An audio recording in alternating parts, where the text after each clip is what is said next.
ఏలూరు గంగానమ్మ జాతరలో కీలక ఘట్టం నల్లమారెమ్మను పడమర వీధి మెడల్లో ప్రవేశపెట్టారు. సాయంత్రం వరకే దర్శనం కావడంతో వేలాది మంది భక్తులు మొక్కులు సమర్పిస్తున్నారు. కాసేపట్లో అమ్మవారిని సాగనంపే కార్యక్రమం ఉంది. గంగానమ్మ జాతరపై మరింత సమాచారం మా ప్రతినిధి భార్గవ్ అందిస్తారు. ఏలూరు గంగానమ్మ జాతరలో కీలక ఘట్టంగా నల్లమారెమ్మను తీసుకువచ్చారు. పెద్ద ఎత్తున నల్లమారెమ్మను దర్శించుకునేందుకు భక్తులు తరలి వస్తున్నారు. చూసినా మనం నల్లమారెమ్మ దర్శనం కూడా ఈరోజు ఉదయం నుంచి మధ్యాహ్నం వరకు మాత్రమే ఉండడంతో అటు పెద్ద ఎత్తున కూడా అమ్మవారిని దర్శించుకునేందుకు, ఎందుకంటే దుష్ట శక్తులు అలాగే కీడు అంతా కూడా తొలగే విధంగా ఉండే విధంగా ఈ నల్లమారెమ్మ అనేది కూడా ప్రతీక ఉంటుంది. ఈ తరుణంలో ప్రస్తుతం నల్లమారెమ్మ సంబంధించినటువంటి ప్రాముఖ్యత ఏంటి అనేది కూడా అడిగి తీసుకుందాం. స్వామి చెప్పండి, ఏంటి నల్లమారెమ్మ ప్రాముఖ్యత ఏంటి, ఎలా ఉండబోతుంది? 101 అక్క దేవతల్లో కూడా మన నల్లమారెమ్మ అంటే మహాప్రసిద్ధి. అమ్మవారికి మహా ఉగ్ర రూపంతో ఉంటుంది.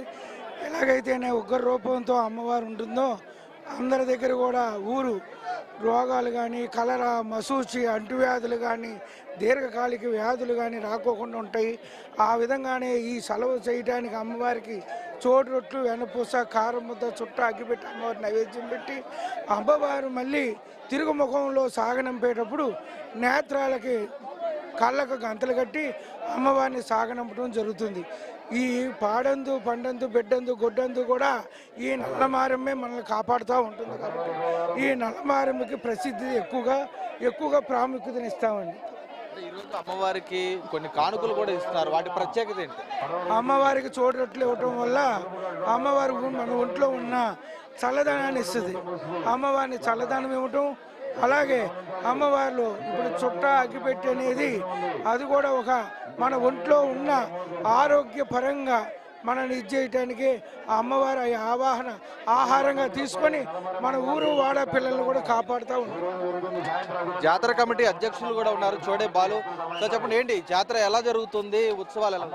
మరి ఈరోజు పడమర వీధి గంగానమ్మ జాతర మహోత్సవాల్లో భాగంగా గురువారం ఉదయం 8:30 నల్లమారమ్మను తీసుకొచ్చడం జరిగింది. మెడల్లోకి రమారమి ఇప్పటికే ఒక 20,000 మంది అమ్మవారిని దర్శించుకున్నారు. మొత్తం మీద ఒక 50,000 మంది వాళ్ళ అమ్మవారిని దర్శనం చేసుకుని 3:30కి అమ్మవారి దర్శనం ఆపుతాం. అక్కడి నుంచి 3:30 నుంచి సాయంత్రం 8 వరకు కూడా, రాత్రి 8 గంటల వరకు కూడా ఒక 460 మంది కళాకారులతో అమ్మవారిని సాగనంపడం కార్యక్రమం అనేది జరుగుతుందండి. పడమర జాతర ముగింపు ఉత్సవం కోసం అందరూ కూడా ఎదురు చూస్తున్నారు. ఏమేమి ప్రత్యేకతలు ఉండబోతున్నాయి, ఎలా ఉండబోతుంది? ముగింపు ఎలా ఉంటుందంటే ఫిబ్రవరి 31వ తారీఖున, జనవరి 31వ తారీఖున కొర్లబండి తీసుకొస్తాం జరుగుతుంది. ఆ రోజు కొర్లబండి ఊరేగింపు ఉంటుంది. దాని తర్వాత 1వ తారీఖు మహాకుంభం, అంటే ఈ ప్లేస్ అంతా కూడా జనాలందరూ సద్యాపారాలతో కుంభం పోస్తారు. తర్వాత 2వ తారీఖు అమ్మవారిని ఊరేగింపడం జరుగుతుంది.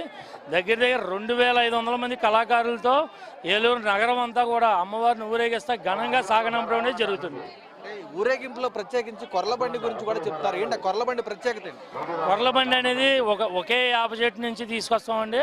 ఆ యాప చెట్టు పూజ చేసి దాన్ని తీసుకొచ్చి ఏ ఒక్క మేకు కూడా ఎనప వస్తువు ఏది దానికి పెట్టకుండా ఆ కొర్లబండి అనేది తయారు చేస్తారండి.